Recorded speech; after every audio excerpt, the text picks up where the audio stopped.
Hello and welcome to episode 10 of the world's first Paul Weller fan podcast. I'm Dan Jennings, a former radio presenter with one big regret: never getting to interview a man whose music has rocked my world for as long as I can remember, the legendary British musician Paul Weller. This podcast exists purely to solve that issue. Welcome to Desperately Seeking Paul. Although it's not strictly true.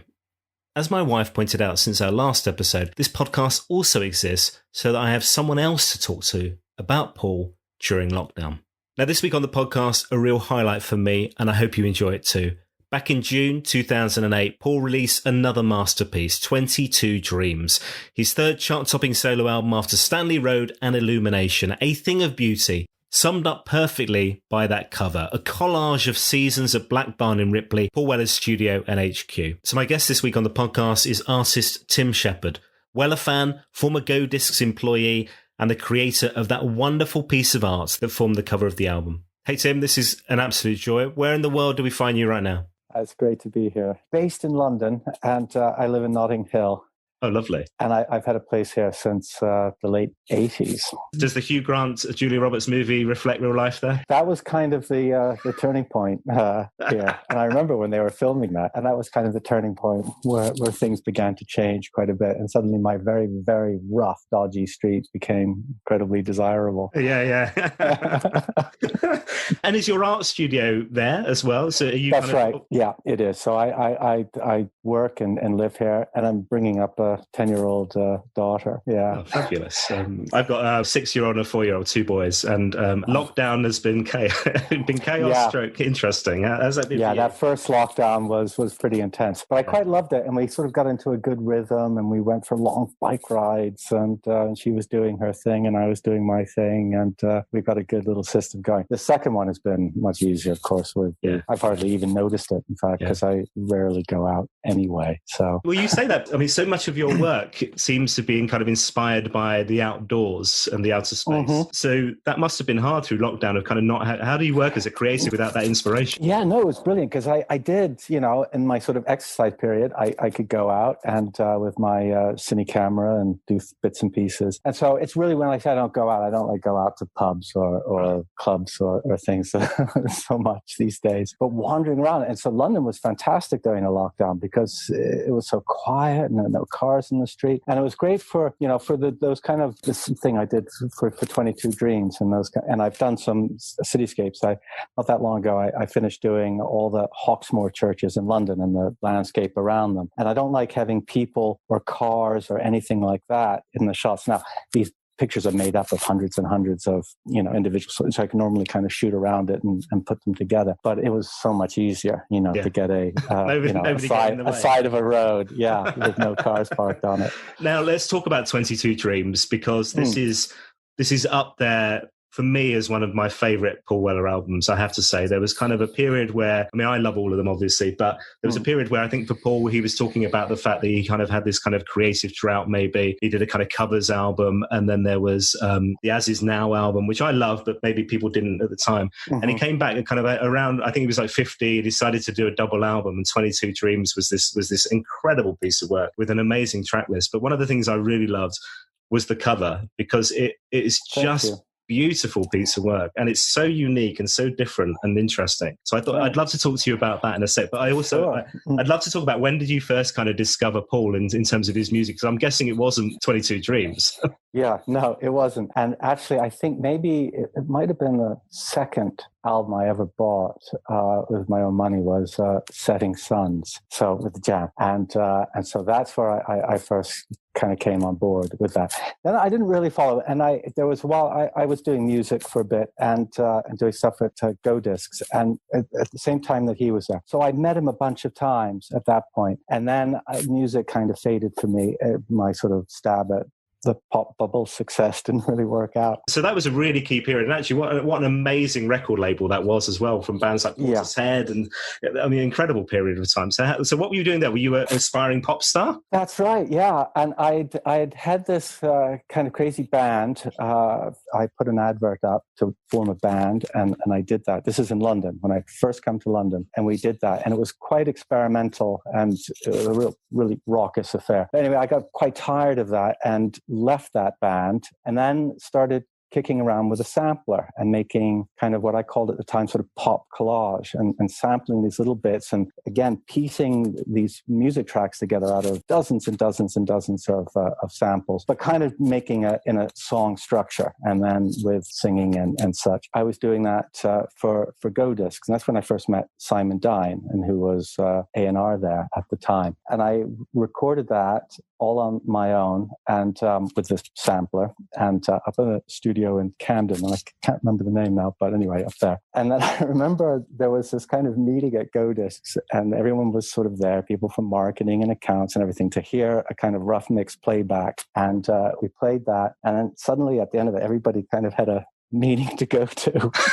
And it was rather somewhat disinterested vibe, and oh no, or a bit of confusion. It was kind of a little bit out there, and it wasn't really fitting in with what was happening at the time. You know, I'd spent maybe 6 or 9 months recording it, and it was kind of just try this, and do this, and nobody said anything to me for ages. And then Andy, who was running the place, and he said, "Look, you know, this record is either going to sell 2,000 copies or 2 million copies, and we just don't know which it is." And so the whole thing kind of fizzled out. So did it ever see the light of day? No, it never saw the light of day. They gave me the masters for it, and I had those, and I could then take it to another label, but I lost. You know, I just thought, okay, this isn't for me. And so I just went back to doing art. And then I'd had around that time, and I built a 8-track recording studio in my flat, and then I just started doing real, just kind of very, very odd experimental music, and I kind of enjoyed that. And some of that is on my website. Amazing! If anyone's interested in checking it's interesting because you're ahead of your time, because I think that's one of the techniques that Simon and Paul used on some of the later work together. Absolutely, kind of this chopping up of music and things like that. Yeah, I would say it probably came from the stuff that I was doing. Yeah. Simon was really into it, and he used to come down to the studio, you know, almost every day or so after work and hang out. And so he really loved it, and I think he was quite, you know, bewildered as to, you know, why the rest of the label weren't really jumping on it. Yeah.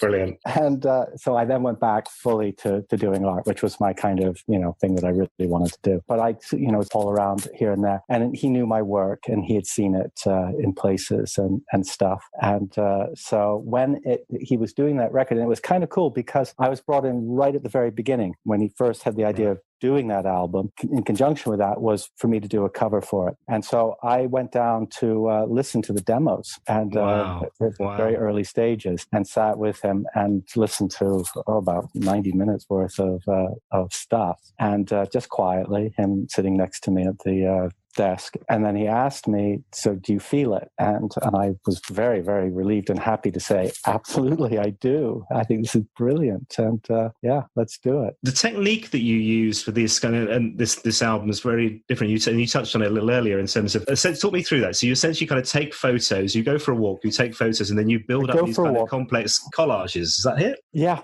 That's exactly it. So I go for a walk, and I just snap away at whatever unselfconsciously catches my eye. And it could be anything. It could be a little piece of paper on the ground, and boom, I'll get a picture of that, and that will make its way into the final picture. So it is hundreds and hundreds and hundreds of photographs, maybe 1,000. And then those all get kind of cut up. Now, maybe like in that Weller one, there's, you know, maybe 800 or so individual pictures. 800 photos.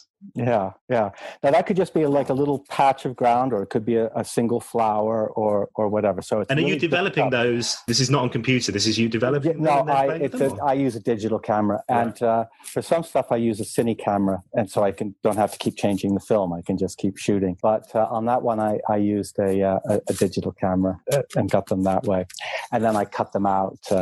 You know, they're on the computer, so I cut them out. With Photoshop, I'm very good at cutting out and pasting, and that's about all I use Photoshop for. So I have this incredible piece of software, which I just use on the very, very surface. And so I don't change colors so much or do any kind of filters or anything like that. It's all what the light was on that when I'm filming. But what's so different with that Weller one, because the other ones I do, and it's just maybe once I'll go, and then maybe I'll go back once once to get something at a slightly different angle, or something so it fits in. But with the Weller one, I went regularly over the year. And so it captures this landscape around Black Barn Studio, which is a walk that he goes on. So he showed me the walk. And we did that. And it's a walk he kind of takes to clear his head or whatever. And then I went down, maybe a dozen times over that year and went and did that walk and then documented it with the camera each time. What an amazing story. Wow. I mean, that's just you going back so you can listen to more of the demos, surely. And it would always be quite nice to the studio hangout experience, which is always fun.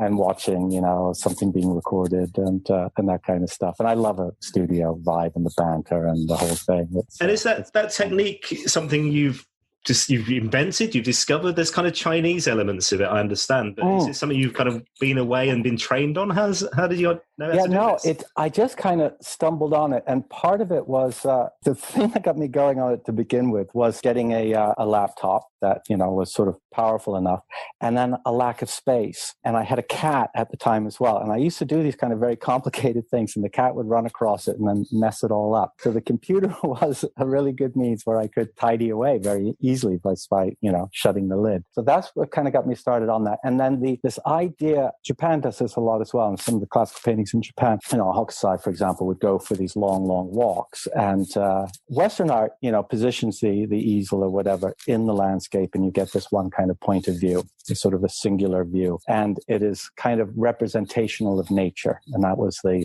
thing that Western art was doing. And then in Japan, and coming from China, was this idea of experiencing the landscape and all the impressions it makes upon you and those kind of feelings and such. And then later returning to that in your mind and creating a landscape from memory. And so these works kind of work as a sort of a memory, in that all the things there are real. Everything was a photograph, but it's completely contrived in imagination as well. I mean, like some of the pictures I do, and people would say, "Oh, I really recognize that place," and I was just there yesterday. But it's not. It's an amalgam of so many different things in that place, and that's kind of how we remember stuff. If you were to think about your childhood home and sort of picture that, and then you were somehow able to print out that picture and compare it to the real thing, it would be quite different. So like your own impressions of memories pulled together. Yeah, exactly. And these little pieces, which is kind of how consciousness itself is a sort of act of collage, the little different things that we put together to create a mental image. And the artwork itself is called, I think it's called A Musician's Walk. Is that right? Yeah. And I did one around that time as well for the Benjamin Britten centenary. There was a show in Aldborough, and I was commissioned to do a piece of his walk that he would do between Snape Maltings and Aldborough, which is a rather lovely walk, and it's called the Sailor's Path. And I did that walk, and that was a walk that Britten would do, and then he would transpose to piano his feelings from that walk, which is kind of very similar to the sort of feeling that I'm going for with a picture. And so that's one of the ones I did. So I was kind of doing these sort of musicians' walks at the time. And so this one for Weller really fit in well. I love it. I love the idea of these kind of hundreds of fragments kind of building up and layering up on a computer for this kind of artwork is incredible. And I think one of the things I really love about the album, but the link to the artwork, is the fact that it's kind of, you can hear bits of the outdoors on the album. Yes. And I think parts of it have been recorded kind of, you imagine these kind of, so for those that don't know, Black Barn Studios is in Ripley in Surrey, which is a beautiful part of the countryside. It's just around the corner from RHS Wisley, where we take the kids very regularly, if only just to see a wooden dinosaur. But it's a lovely part of the world. You could hear the album. So knowing that background, you could hear the album and essentially the kind of studio doors being opened up to kind of record the outside and the sound. Absolutely. And it was very much like that. Yeah. For a good deal of the time. And we talked about that right at the very early stage, and how the landscape and how the place itself had an impact on the recording. And so that was a conversation that we had and talked about and such. Now, it must be very satisfying to kind of see that work come together. How often did you have to check in with Paul in terms of, this is what I'm thinking right now? And did he have any kind of artistic feedback or creative control at all? Good question. And I didn't show him anything until very, very close to where it was finished. And then he liked that. And then the final thing that I brought to him, he only had one comment, and it was kind of interesting. And he loved it. And he felt he wanted to live there in this space. That's what he said, and that he could really feel like he could walk through these kind of gates on the front of the picture, and you could walk through those gates and enter into this space. And he really, really loved that. But he asked me if I could put some kind of religious symbol, like a crucifix or something, on the gate as a kind of blessing as you go through the gates. And I did that, and I had a little crucifix at home. Took a picture of that, stuck it on the, and you can see, if you look closely, you'll see there's a little cross. I shall look out for that in a second. What a lovely, everybody's now listening, looking at their own versions of that. And that's wonderful. And it must also be very satisfying to then kind of, I don't know if HMV still exists, but going to record stores and see that as an album cover. Yeah, it was neat. And it got a lot of, because it was a Weller album, it got a lot of posters and a lot of publicity. And actually the best bit was I went to see him play when he played at the O2 on the tour for 22 Dreams. And they had outside this massive digital reproduction of it on a huge screen. And I saw that from quite a distance away. And that was really kind of neat to see. And then they chopped it up a little bit and they used it as a backdrop. Or when he did the BBC show, he had a huge, big version of it. And that was kind of fun. And, and there I had been, working on this over a year and had been at home. And part of it, I was down in the Andaman Islands in the Indian Ocean for a few weeks. And some of it I worked on there. So here was this English countryside that I was doing in this tropical island. And then to see it, being used and out there, and yeah, absolutely. And going into the record shops and being sure to put that one at the front of the of the rack. And also #1 album as well. And it went to #1. Yeah. That was kind of cool. Yes, absolutely. One of the things I was thinking about today as well ahead of this was the difference as music has kind of changed, the difference between music artwork and how that's kind of developed. And in a way, this is kind of desperately upsetting. So you kind of started out with vinyl and these beautiful album covers, and then we've kind of gone down in cassettes and CDs, and now MP3s. So your artwork, literally, if I'm listening on Amazon Music, is kind of it's a postage stamp. Yeah. I know. And, right at the very beginning, it was known that it was going to be a double album and it would be a gatefold and these kind of things. And on the vinyl version, he didn't want any typeface on it. So it's just the picture. So that was printed on the plastic covering. So when you took that off, it's just the picture. But here was the annoying thing. The printing of it was really... the greens were all too strong on it, and they didn't print it properly. And I went to his house. The label didn't send me a copy of it, and so I went to his house, and he gave me one of the copies he had. And he was like, "Oh, dying art form. There's no real heart in doing this." And I guess vinyl's coming back though in a big way now. So there's some hope. But you're right, and that kind of relationship between the album artwork and then the contents of the album. And that's a really important relationship between those two. And I take that very seriously. I don't do that many covers. I've only just done a few. And because it's such a huge responsibility to do something that really connects and with the music. And that's a slightly ambiguous connection. I think also as an artist there must be that thing of kind of you want credit for your work as well, and if you're on an MP3 I don't know where you're putting the name of the artist on that anyway, but at least in an album you can kind of show people and go, look, I did it, my name's there. Oh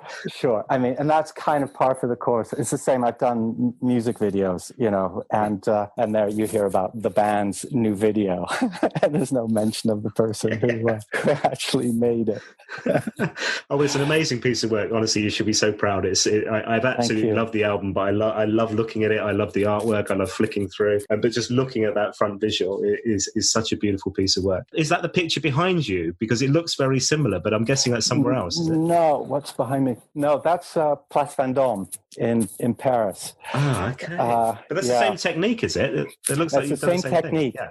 And it's a very Place Vendôme, which is the place where couture comes from. I mean, so if you have a couture collection in Paris, Couture Week, it's part of it has to have been made in Place Vendôme. And it's where Coco Chanel had her studio and things like that. Now, if you've been to Paris, Place Vendôme, it's just one big square. So it's a one flat, empty space. And it's interesting with couture, of course, which is taking a flat piece of material and creating volume and space with it. So it was why I did that one. It was kind of a similar attitude or approach to it, and to create this three-dimensional space or it has a lot of little nooks and crannies or volume or whatever out of a basically big empty square. Brilliant.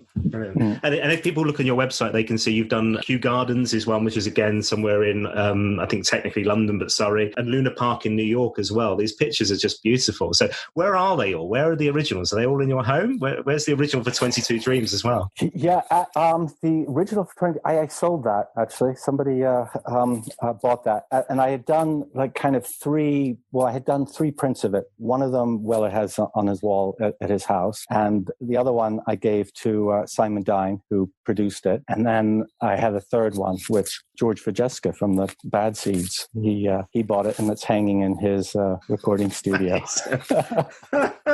Brilliant. And the work that you did for Kew and the New York stuff, was that a personal project, or was that something that yeah, most of what I do is just I initiate it and a personal project. Brilliant. That gives me a lot more freedom. Yeah. A lot less stress. Yeah. Yes. Yeah. And I mean, absolutely brilliant. So a couple more questions about Paul as well and your work there. Was the O2 gig the first time you'd seen him live, or was there a period back in the day when you'd bought the kind of Setting Suns album? Yeah, no, I never saw the Jam play, and I had seen him. I saw him at the Isle of Wight festival. I think when Lou Reed played as well, and that's always a good vibe. What a great! We've missed those festivals this year because that's always a terrific one. The Isle of Wight. Yeah, I enjoyed that. So I watched the Isle of Wight festival from the side of the stage rather than out front. And what period was that have been? So was that around the same time as 22 Dreams? Or no, that was maybe 3 or 4 years before that. Yeah, I think it was Illumination, that album. Oh, I love that. I love that. Yeah. I saw that tour in Petworth, which again was an outside gig, a big National Trust property. And me and my brother were front row for the entire day waiting for it to start. And then a half an hour before it started, I desperately needed a loo. For 8 hours. Trying to wrestle your way back through the crowd was impossible. And then get your brilliant spot. Were you able to get back up front? Exactly. Did get back in time, yeah. But honestly, that was one of my best gigs ever. I love that. I love that album. I love that tour. It's brilliant. Okay, final couple of questions for you. You can only have one Paul Weller track for the rest of your life. What can it be? It can't be an album because you picked 22 Dreams, but maybe it's off that or maybe it's something else. What would it be? I think it would be a Jam song. And is it that Saturday Girls? Saturday Kids. Saturday Kids. Yes. Yeah. That's a great tune. Saturday girls work in Woolworths and Tesco's. They buy clothes because that's all they can afford. It's brilliant. Yeah. Love it. Brilliant. When I do finally get to Black Barn and I get the meeting with Paul and we have a chat for 6 hours, what should I ask him? Is there a question you think I should cover? I don't know, but he is an incredibly genuine person. And so relatable too. You very quickly forget that you're talking to probably the biggest musician of our generation in Britain. You very quickly forget that he is so relatable and communicates very directly and really, really sweet guy. So they talk about anything but music. Yeah, I mean, he's a library of information about music. He's a music fan, and those are always the best musicians. So you just can relate as a fan. I want to know where he's hanging 22 Dreams, so where that is in the gaff. I don't know, actually. Around that time, because he was living in a house in Maida Vale, and then he moved out from there, and I never been to his new place. Tim, it's been so nice to talk to you. Thank you so much for your time. I've enjoyed every second of this. Oh, thank you. Me too. And congrats once again on the work. It's brilliant. What's next? What are you working on right now? I've been doing these kind of quite a new type of work now, and doing I call the series Cover Girls, and I'm doing these kind of portraits of models, but made out of just hundreds and hundreds of little tiny flecks of magazine print. So it's in a way it's quite painfully. I kind of peel off a bit of color from a magazine, and then rather than a brush applying that to a canvas, I then am sticking that down, and they're deeply intricate. So these are kind of new things that I'm working on these days. Yeah, you love a challenge. And it's always I think it's really important, and in a sense with art that makes it kind of interesting is that time spent with it. you know? And so, you know, weeks, I mean, all the work I do, and people ask me, why is it always you do stuff that is so intricate and time consuming? So, you know, I can't be that prolific because it takes me so long to do one piece. And, but I think it's really important, that kind of intensity of time. It's a little bit like William Morris spoke about with, you know, furniture making as opposed to a factory churning things out, and that you actually have that human contact, and that, you know, somebody spent ages, you know, shaping that chair leg or whatever. And I think that kind of humanity with it, that time spent with the work is, I feel, is kind of important. So yeah, so I justify it that way. Yeah, thank you so much, Tim. Honestly, I've loved every second of this. It's been brilliant. So thank you so much, and good luck for the future, and cheers for your time, Tim. Oh, great. And thank you, and good luck with your podcast. Thank you very much. What a top guy. Next week on the podcast, Andy Lewis, producer, solo artist, musician. We talk acid jazz records, blow up, meeting Paul and creating Are You Trying to Be Lonely, to joining the band as bassist for 22 Dreams and touring the world. Should be an absolute thrill for all Weller fans, so get it into your ears by subscribing, and don't forget to leave us a review, give us a retweet, and help to spread the word. You can also get in touch with suggestions of guests or your fan stories. It's at Weller Fan Pod on Twitter or Paul Weller Fan Pod on Instagram. Thanks for listening.